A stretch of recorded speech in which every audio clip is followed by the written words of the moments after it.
wonderful, amazing Brian Burns, the host of the Brutal Truth podcast. Let's go one by one. George, give a quick intro about you, what you do. Great. Thank you, Inbar. My name is George Namor. I am the U.S. Director of Sales Business Development, and I, lead the business development operations all the way from, meeting with our customers, qualifying them, understanding what their needs are, to helping them find a solution that's going to help solve their business needs. And super excited to be part of this today. Awesome. Brian. Hey, I'm Brian Burns, host of the Brutal Truth About Sales and Selling podcast. You may have seen me walking around my neighborhood on LinkedIn, and just here, excited to talk to you about the buying committee and decision makers. Awesome. Thank you both for joining us.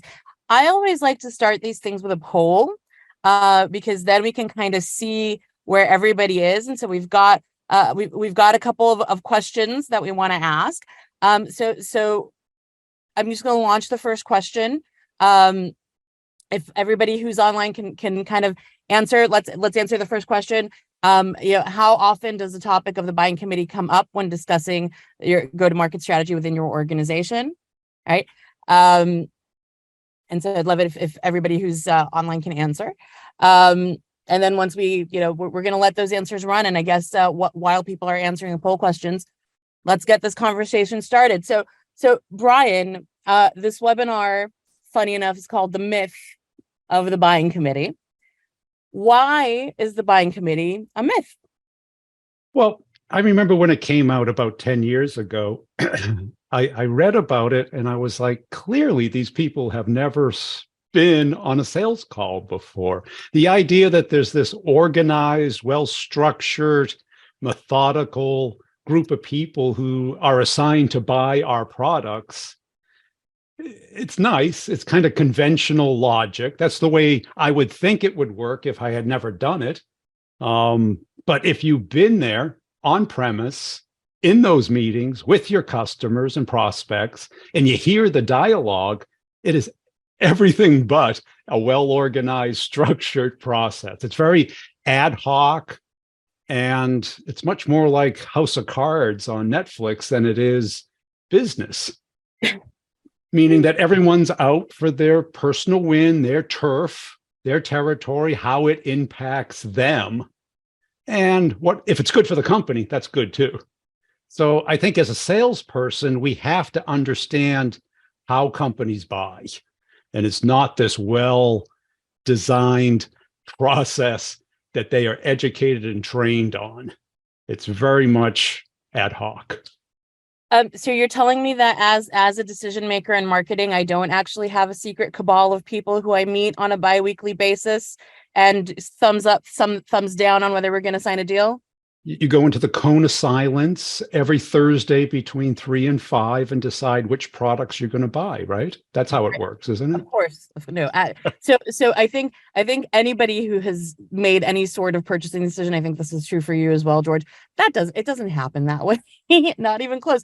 Most of these conversations are never had in a formal meeting, right? And most of these conversations are had in the hallway more than anything else. So let's talk a little bit. You talked about the political kind of aspect of it, giving the House of Cards reference. Can you talk a little bit more about that? About what does that look like? Yeah, because let's take it from a sales rep's perspective, whether it's inbound or outbound.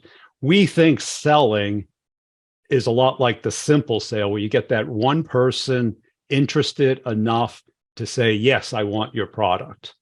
And in the B2C space, that's great. They're the decision maker, the sole decision maker. They may ask their friends, their spouse, the guy walking by what they think.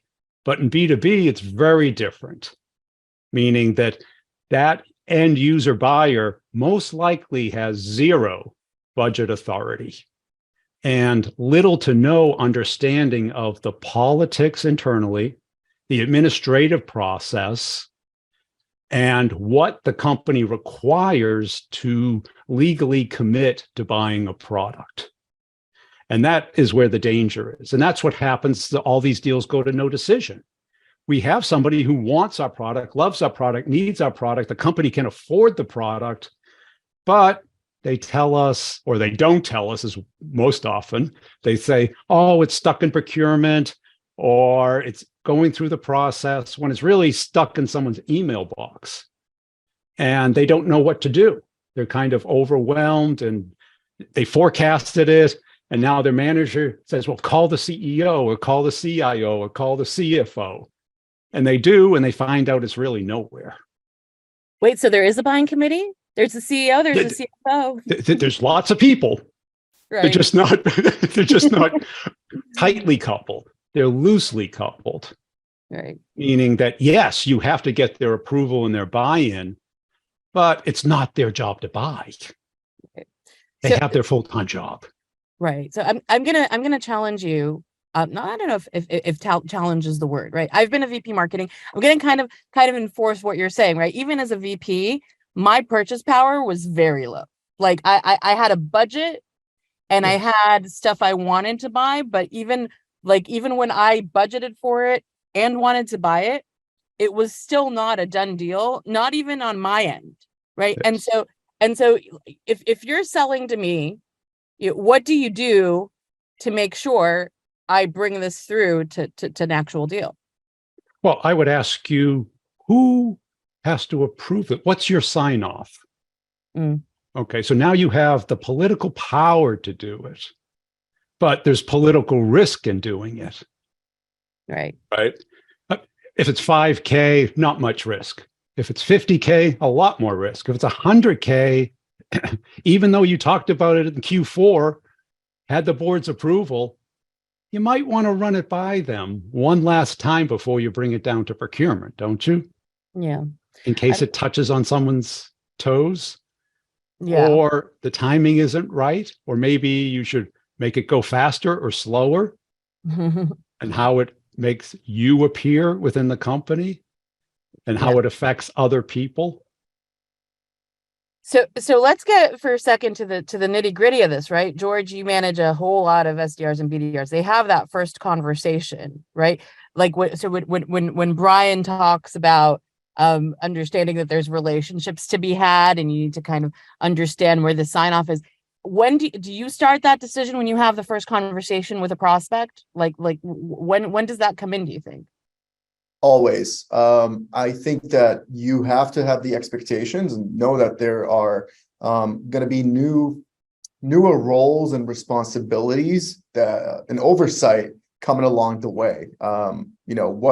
What you might know from their first conversation and discovery from a prospect is going to be a lot different, 4 calls in and a couple weeks longer in a sales cycle, or even 6 to 12 months if you're selling enterprise solutions, and that can be even greater. So I think what we're seeing in today's world is organizations are more risk averse. Therefore, it's not so much of a buying committee like a secret cult that meets every Thursday night and says, let's not buy these tools, let's go with this tool because they're great. It's more about oversight and influence to avoid the risk of one, bringing on the wrong solution that won't solve the biggest pains and challenges for that organization, because the risk of bringing that on impacts a greater scope of people than not doing anything in some cases. So that's why a lot of these companies are going cold. And I think to avoid that, it's on us as salespeople to, from that initial conversation earlier on, build the trust, act as a consultant, right? Know your buyer. And I think that takes a lot more than knowing what features, solutions, or services help solve for these prospects. I think it's more about becoming a subject matter expert for your specific industry, the lines of businesses that you're supporting. For example, at Lucia here, we support go-to-market teams, and that consists of sales, marketing, sales ops, mark ops, anyone involved in that customer journey, the engagement to signing and bringing on customers. So through that conversation, whether you're establishing influencers or internal sponsors, I think the only way to gain as much visibility as you can into that organization is by earning that trust. And you do that by building value and staying away from self-serving. So So let me wrap this back into practicalities, right? We've got this poll running. A lot of people have answered. We'll share the results in a little bit. The second question here, right, is when selling to multiple buyers, what's the most common challenge, right? We've got 45% of people saying accessing and engaging with the right decision makers within the organization. So Brian, let's talk about that. Let's Right? talk about Access that. Yeah. is huge. What does that look like, right? How do you Right. as a salesperson talk your contact through that? Well, that becomes, it's a trap essentially, because most of the people we're talking to think they know how the company buys because they need it. They want it. It solves a company problem. They're the expert. So they think that they are the sole decision maker. And early in my career, I used to always ask the classic question, who is the final decision maker? And there'd be 5 engineers in the room and they'd all raise their hand. Right. So clearly they're not the decision makers. Well, they make the decision about which product they like, which product they are going to eval, which product they will recommend. But they have zero budget authority. So when they bring the quote down to procurement goes, that's not the way it works here. Yeah. Right. And then go talk to your manager. They'll teach you how. Because they get tired of dealing with people coming with little wish lists of things, their Amazon wish list. This is what I'd like this season. They don't care. Someone has to fill out a purchase request. Someone has to approve it. And companies typically have a budget authorization amount. And this is insanely low. Yeah. And you'd be surprised. I've been in the CEO's office that last Friday of the quarter at 4:30 with my phone buzzing from my vice president, my CEO, where's that order? And the CEO doesn't know how to get the deal done administratively. He calls procurement. Procurement manager comes in and goes, well, where's the purchase request? Where's this? Where's that? Has legal reviewed this? And all of a sudden, the buying committee shows up around 5:05 on a Friday night. Always. And we're working through the issues. And it's the last day of Q4. It's the last day of the quarter. Yeah. And typically the stuff doesn't get done unless there's enormous pressure, time pressure, pricing pressure, quarterly pressure. But if you know that's the way it works, why don't you gain access to those people as you need them or right before you need them? So it isn't the first time they hear about this. So you were in sales for like a bit, right? A bit. So what is the tried and true way that you used to go about getting the right people in the room to make sure? Well, I would always my style was to go one-on-one because I believe when you have more than one person in a meeting, honesty goes down exponentially. One-on-one is the best open, honest conversation you get. So you know the trail of approval that your purchase request is going to take. If it's over 50K, it's most likely going to go to the CEO. And if the CEO is hearing about this at Friday at 4:50 on the last day of the quarter, they feel pressured and uninformed. And guess what people under pressure and uninformed do? They find any reason on earth not to make a decision. And they push it back and your deal starts all over again. So it's first day of the quarter, start over again. Let's restudy the market. So you need to understand that trail of approval, both politically and administratively. But politically, you also got a lot of people who this is going to hurt. Somebody's toes are going to get stepped on. Somebody's job may be eliminated. So you got to anticipate that. Is it really that dramatic? Somebody could lose, do you think that as a salesperson, that's a big thing, right? If you're a salesperson, obviously trust, right, is one thing that you have to come in and decide, but where is the place where you need to protect your contact and your champion? And where's the place where you need to go around your champion or, you never want to get in the situation where your champion saying, don't worry, don't contact anybody here, I'll get this done. That means your deal will never happen. Right. Or 20% likely, or 5% likely. Yeah. You got to work with them. And you got to also anticipate that they're going to tell you, don't go talking to anybody else, which means they have no authority to be even be looking at this. So I typically would contact all the people in the decision path, not to have a meeting with them, but maybe connect with them on LinkedIn, mention something that they posted, go from unknown to known. Yeah. Congratulations on your new role. Mm-hmm. And then once I feel I have the technical win where they're picking me versus the alternatives, see, reps think that's the deal. That's not the deal. That's part of the deal. Then I would start the dialogue with those people, either directly or with my manager or my counterpart at my company. So I'm gonna volley this over to George. Oh, before I forget, there is one thing I forgot to say. We've got, if anybody has questions, please use the Q&A function in Zoom. I promise you, we're gonna leave plenty of time for questions. So don't worry about that. So I'm gonna volley this over to George, right? So George, you talked about this often, right? Like specifically at Lucia, we talk to a lot of SDRs, right? And it's not, and sometimes the SDRs need to be champions for the product. So I'd love to hear from you. What do you do in situations where not even necessarily, like maybe you're talking to like a director of sales, but you know that you need to get to his VP or the CRO. What do you do to make that happen? Usually, George. Yeah, I think it's very key here to understand that like every user, every person has their specific role. I think most importantly for our users and end users, they need to have a valuable experience.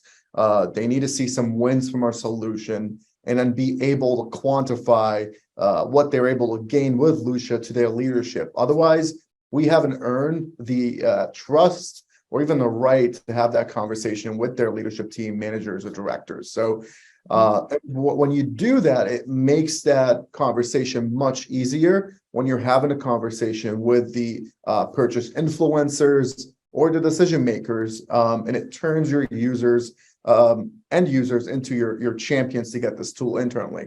And I think just like becoming an expert in your sector and understanding the industries that you sell into, becoming an expert into how do you demonstrate value to a director level, a VP level, because what they'll see as valuable is going to be completely different as to what our end users are seeing as well. And that's something that we often run into today, where users will come to us, they're evaluating the solution for their organization, and then what we're going to be measuring the proof of concept on or the trial on is completely, the set of criteria is very different than what the director and then what the manager might care about and might see success from. So I think being able to prepare, make the assumption for what these types of personas care about, but also don't make too much of an assumption that you're completely misguided and misdirected.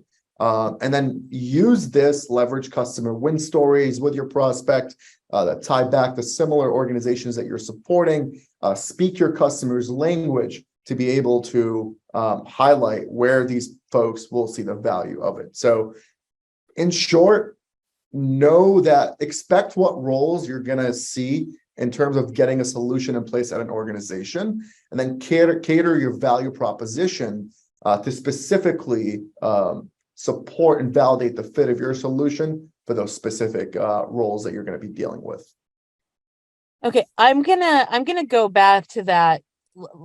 I've sold to a lot of different personas in my life. I found that the most complicated, hardest persona to crack is usually the software guys, because they literally the situation that you described is a perfect example of what usually happens when you sell to an audience. I hope there's no developers on this call. I doubt there are. Because there, not everybody has the social skills or the political skills to really help, right? So like like, you've become best friends with Joe, who heads up, software development at company X. Joe's not going to be able to make a good pitch for you, right? Like, he's not. He was not. I'm married to a software developer. I would not put him on a sales call, even if like never. Oh, he convinced you of something. I don't know if I can. No, we'll see. Maybe I convinced him. It's a question. I think it was. I was the one doing the convincing. 15 years in, I can be honest about that. So 2 kids too. So right. So Brian, let's go back to the software developers. Like, Yes. what do you do? Because Well, they don't have the social, political, or sorry yeah, for the that stereotype. was my market. I sold to software developers my whole career. And you're 100% right, because their viewpoint is I've got a job to get done. I've found the solution. I've tested it out. I'm positive this is the best the market has. Buy it. And they have that kind of attitude. I need it. They will buy it. Well, that's not the way the world works, because maybe the manager understands that, but the person above that goes, I don't know what the thingamajiggy does. The flux capacitor has no economic meaning to me. And your word that you need it gets a little bit further. But what happens if we don't buy it? And this is what happens. And they go, well, they're dumb. Well, that doesn't get you a deal, and it doesn't get you your commission. Mm-hmm. And George's point about the managers have to understand what it means to them. If you're selling technology, you got to articulate that both economically and comparing it against the alternatives, and what happens if we don't buy it. There's a cost associated with that. And everybody looks at the cost of each ingredient of the cookie instead of the whole cookie. Cookies without sugar don't taste good.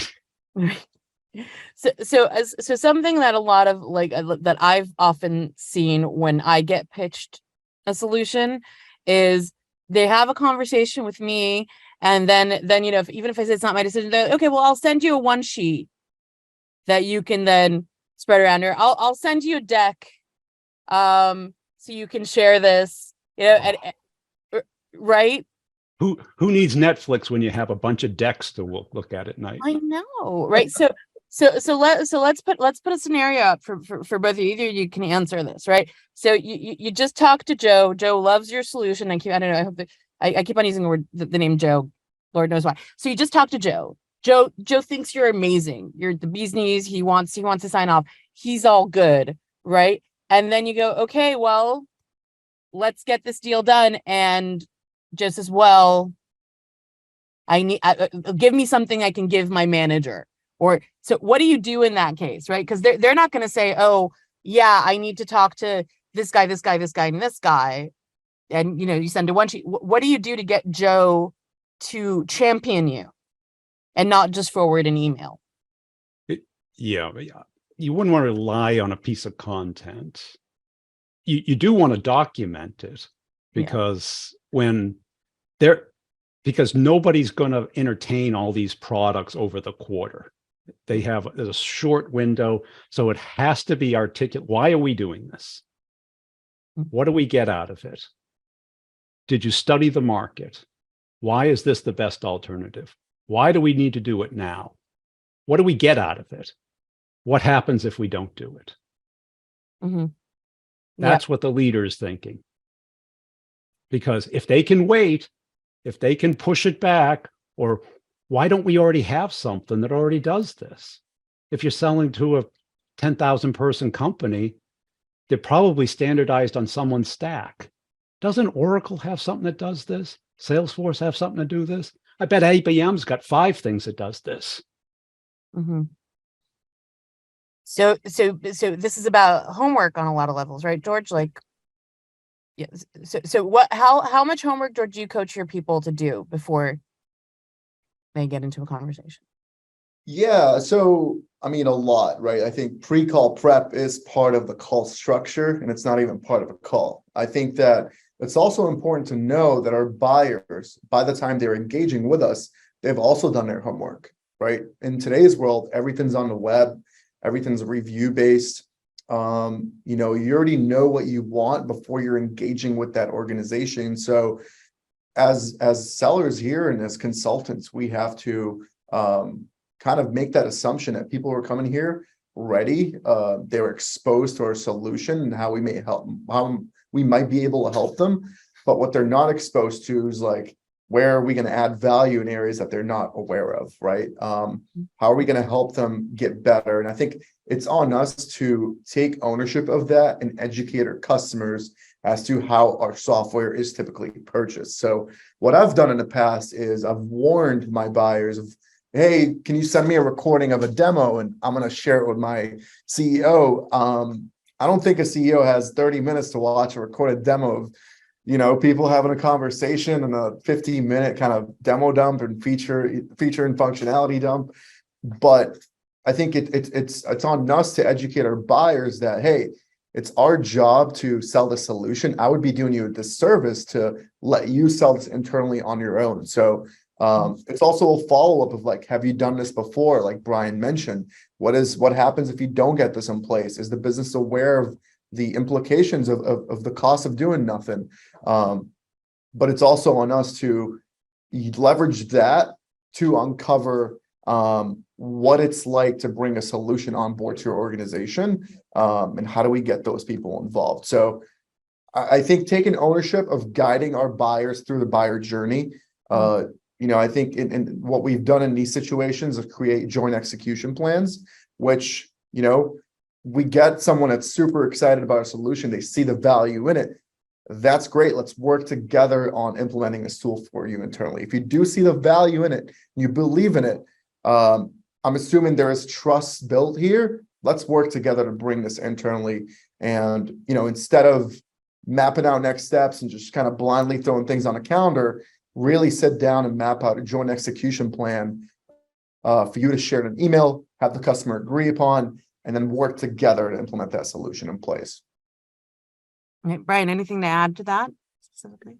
Yeah, I think reps have to understand how critical this is, because what the analysts do get right is that 80% of your deals, the best deals, the forecasted deals, slip or stall or start over because of this.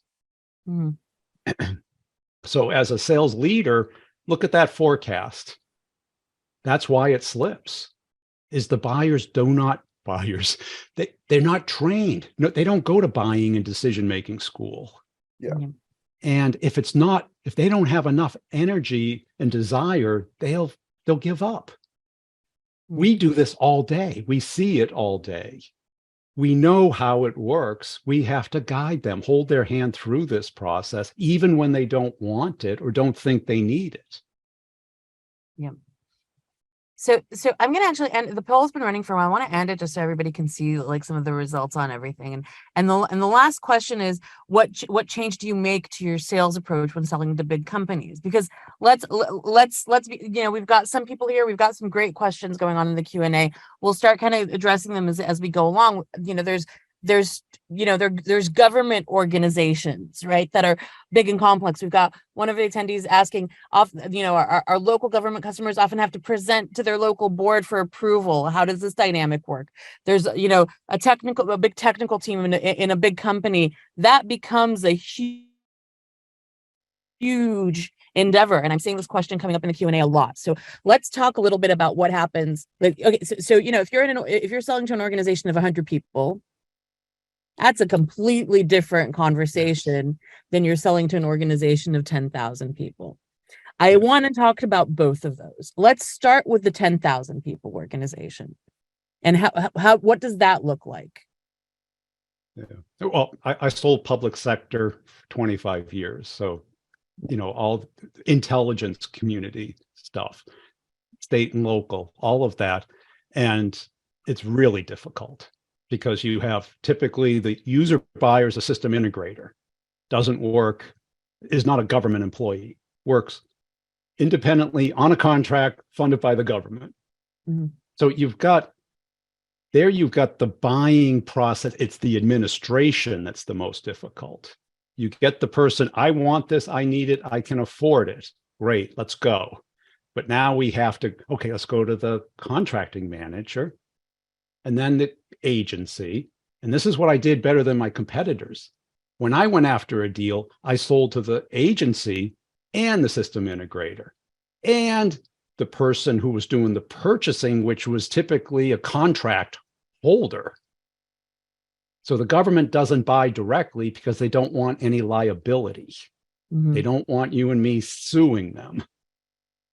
Right. So they put out these contracts where they buy it through a contract.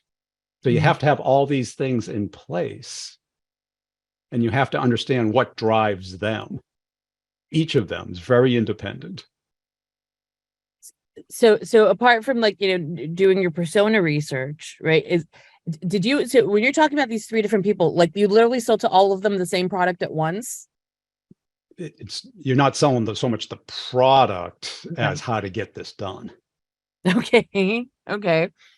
So George talked a little bit about like setting up an execution plan and working with your champion to make sure that they know what every step of the process is that true for not just government organizations, like your IBMs or your Apples or your big corporations of the world? Like is that whole true for big companies as much as it does for smaller companies, right?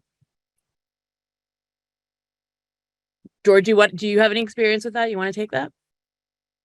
So I think the question is there truth behind doing a joint execution plan between small organizations and bigger companies? Yeah, is there a difference? Like does the execution plan in your experience, and Brian, if you have anything out of here too, does that work in a big organization as well as it does in a smaller organization? I think the sales rep has to take more ownership of it because we know how to do it. You don't want Joe engineer presenting your product in mega flips and bitty jigs and all the other things. They talk about features and functions of what they need. They talk in their language. The project manager needs to get it done on time, under budget. They have their needs. The government wants it functional, reliable, dependable, doesn't want to make mistakes, and wants it purchased legally and within a certain time period. Yeah. So that's a lot of responsibility to give an end user who has very little motivation compared to us. We have high motivation and hopefully higher knowledge about how to do it. And we really, that the single threadedness on a complex deal is usually the death knell. When you talk to your reps and you go, who have you talked to at the account? And that Joe comes up. Anyone else? No, deal's not going to happen. Unless Joe's a magic. Joe doesn't know what he's doing on the purchasing side. On the selection side, he's got it. But the purchasing side, that's how it gets done. So I'm hearing, do your research in advance, right? Be a partner, a teammate, a coach, a leader. Correct me if I'm wrong. There's a bit of therapy in this also, right? Like for everybody. I feel like there's, in a lot of ways, I can tell you that I've always felt more comfortable through a buying process when I've established trust with the person who's selling to me. So let's talk just a little bit about trust, because I think it's a big part of what we're talking about here continually. Like what are like, how do you really gain trust when you're selling to somebody, when you're in a sales process, because they know you're definitely selling me something, right? So there's automatically a bit of skepticism. What do you do to kind of overcome that, to get them to champion for you? Well, trust, at least in my viewpoint, is that you're showing more interest in what they need than what you need. And people sense that immediately. So if we're talking about your marketing role, what are your objectives? What are your challenges in your way? And if we get to the point where you want the product, you need the product, you can afford the product, before you go to purchase it, go down to the CFO or procurement or even your CEO, typically, this is what we run into. Would you like to see what we've done with other clients to make sure that meeting goes well? Yeah. Because who knows what kind of mood he or she is in at that moment that you approach them. What do they care about? What other products have they bought? What pushback do they typically give? Do they make decisions quickly, or do they want a little bit of time to get used to it? Do they want to talk to another client, a peer, another CEO in the marketplace, my CEO, an analyst, whoever it is? Try and not have it go to a binary. Oh, we're having the summit and the smoke will rise. If it's white smoke, we'll purchase. If it's black smoke, we won't. You don't want those meetings. You want the how and when we buy, not if we buy. Yep. George, how do you coach your people to become consultants, really create a relationship and not just be, aggressively selling? Yeah, I think it's easier said than done. I think big thing we're focusing on is stop selling and start listening, right? We have to stop selling features, functionalities, the solution. We have to listen to our the pain, the need that our customers are having. And I think we need to have a sense of empathy and transparency as well, right?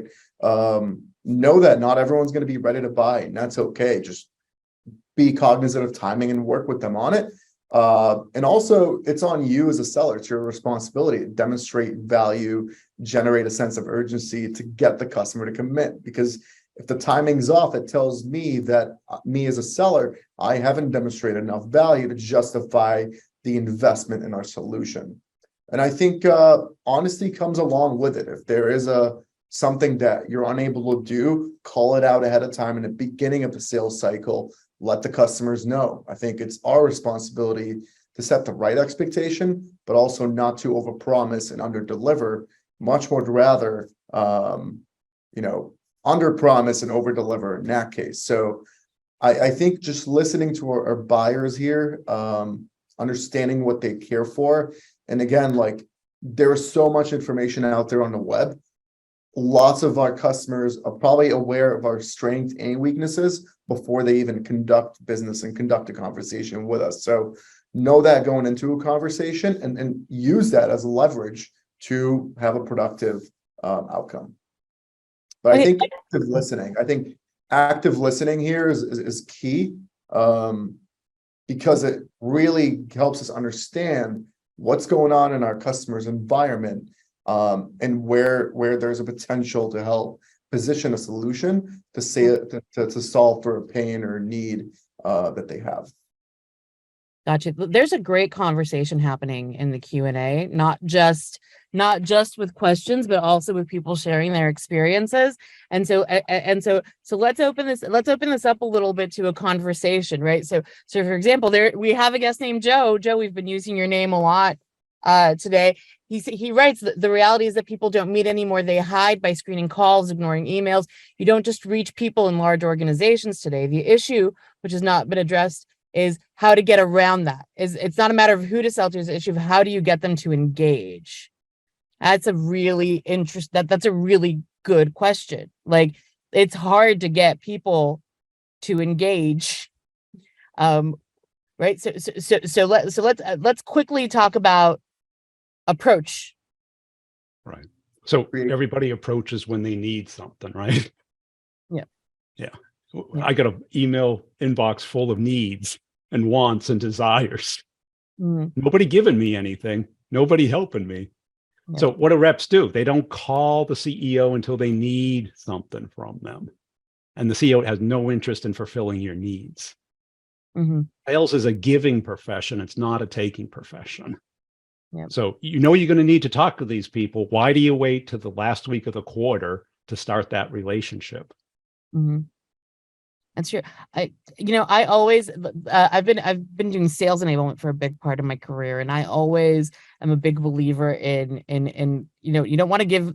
I love content, but not about our company content. I love content that helps. Yes. Right. And so I, for example, always really like the approach of, hey, this blog post really made me think of you specifically and what we were talking about on that conversation. Especially when you're selling to a big organization, that makes it consultative. That makes it a much more relationship driven. Right. If you treat the complex sale like the simple sale, you'll never have any success unless you're order taking. The complex sale is complex for a lot of reasons. And what people do is they follow the CRM. They go discovery, call, demo, present, propose, negotiate, close. That's how it works, right? But where do the deals die? Right after you send that proposal. Yeah. If you want to kill a deal, send a proposal. They'll never call you back because they think they have everything. You're treating it like a transaction. The complex sale is a transformation. Yeah. If I was selling you a piece of marketing software, it's a journey we're going on together. Here's how marketing works today. Here's how it could work. Let's go on that journey together. So proposals are where deals die, Brian? Absolutely. Yeah. So you have just finished a conversation and we've got to proposal time. No. What do you do? What do you do? You are not ready to give a proposal. You can tell them the price. You can email them some ideas. I'm not saying don't give the price or be cagey about it. Right. I'm saying that formal proposal that they ask for, that they want. And then what happens? Oh, can you get me 10 points off of that? And then the next person, 10 points, 10 points, 10 points. And all of a sudden it's 90 points. It's not a transaction. It's a transformation. They're not ready for a proposal, nor can they do anything with it. And why would they call you back unless they want something? So then in practicalities, would it, but if somebody comes in and says, I need a proposal, I need to run this up the flagpole, I need a proposal. So yeah, not be caged. You have no choice. You're back against the wall. You have to send a proposal. Why? Why? You're killing your deal. You just say, let me tell you what's going to happen. The manager's going to smile and nod and say, okay, well, I'll see what I can do with this. And you know what he's going to do with it? Ignore it. Ignore it until you ask again. But I'm gonna challenge you here, okay? Because literally, this is a conversation that happened with one of my people last week, right? We really wanted a SaaS solution. We knew the value of it. I knew, because I'm a little seasoned about it. I'm like, I need you to get a proposal in my hand, and I need a competing proposal for this to move. And I couldn't move it up the flagpole without having something physical in my hand, right? Like there's a procurement process that happens, right? So our salesperson didn't know that we actually already made the decision on that. In that case, we were in the salesperson's favor. We want to buy this tool. We're going to ask for a proposal to move it forward. What is, you're back against the wall. I need to send, so what do you do? I would ask you, okay, are you sure our product is the right fit? Yes.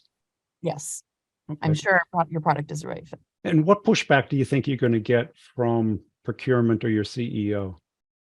Pricing. Okay. Right. Great. So instead of going this, how about if we have a call? I'll get the person who can get you at the best price on the phone on my end. If you can do me a favor and get the person on your end that's going to give the pushback. I can't give you at a better price. So I'm giving you the wrong price if I give you a proposal. I love that. George, what do you think? Have you tried that? Have you done something like that before? Have always. I think when it comes down to like, oh, cost is the most important thing, I think that's a red flag right away. I want to steer that away, because if it's a race to the bottom, we'll lose every day of the week. It's not even a fair fight. But I also know there's a massive risk for the business that they can be potentially, or they will be choosing the wrong solution. And often too many times we see these folks coming back to us 3 months later, having that same conversation again. So I think it's on us to, again, educate our customers, understand the risk of this, and also trying to get creative to get to power and have a conversation with them on what they're looking to truly extract out of a vendor or solution outside of pricing. What is the most important thing? What's a must-have and non-negotiable that you need to do? And why are we even looking for a solution in the first place, right?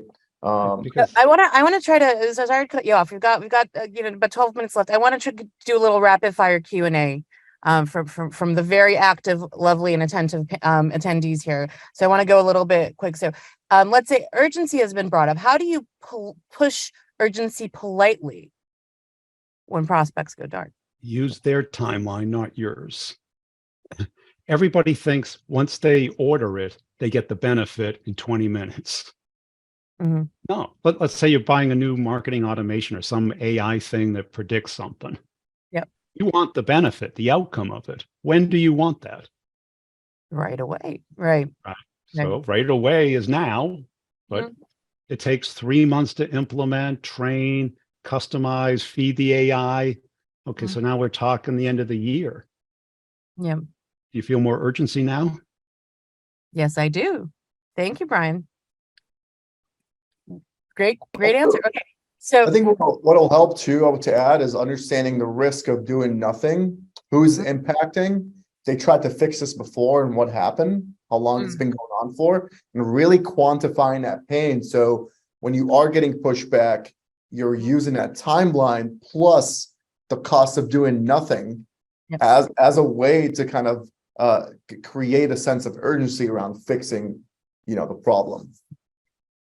Cool. So another person asking, how do we decomplexify our discussions when they think multi-level implications are needed, but really not? So like I think what this person's trying to ask is, some people make it more complicated than it is, right? Like, so how do you kind of talk through that with a person? Does that question make sense?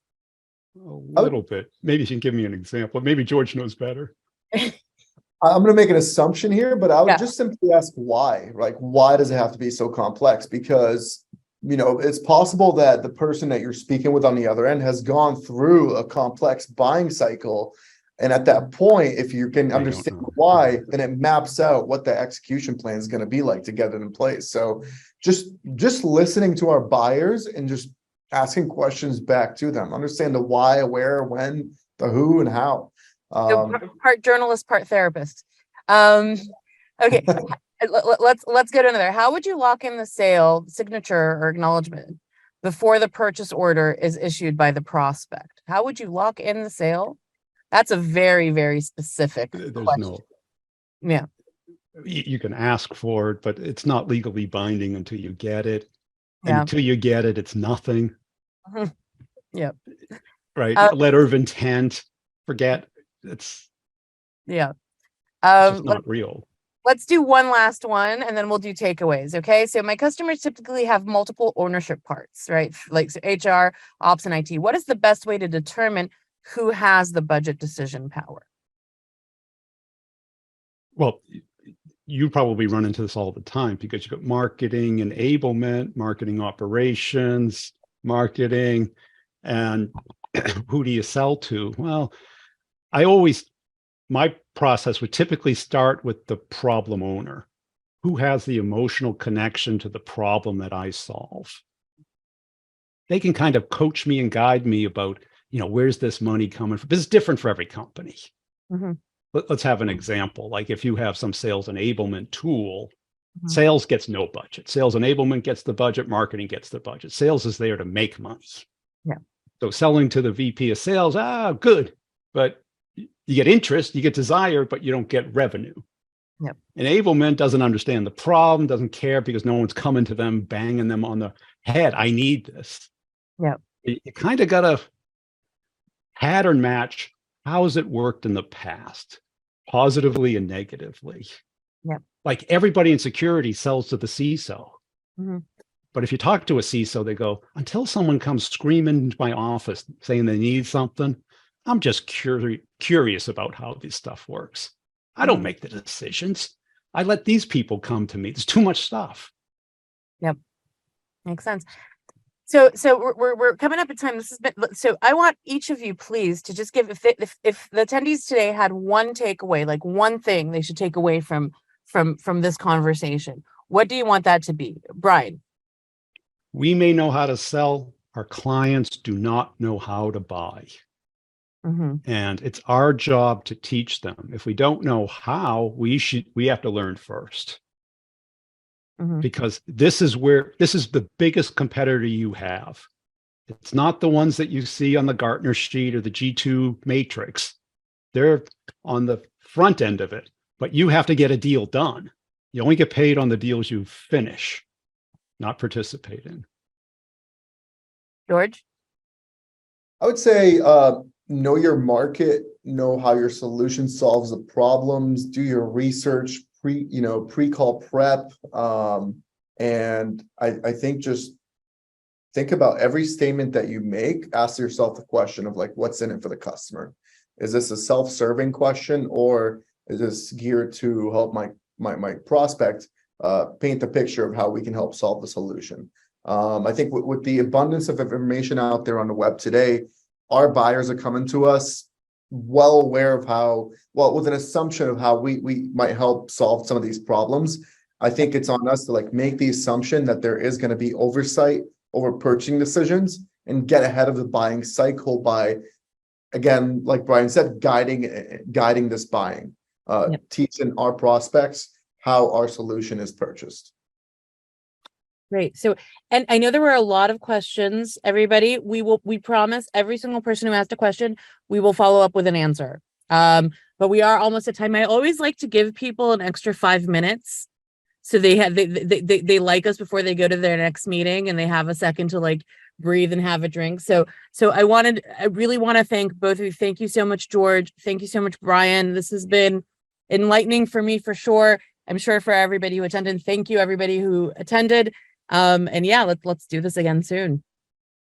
Great. Appreciate it. Thank you so much. Appreciate it. It's been a pleasure. Bye, everybody. Bye.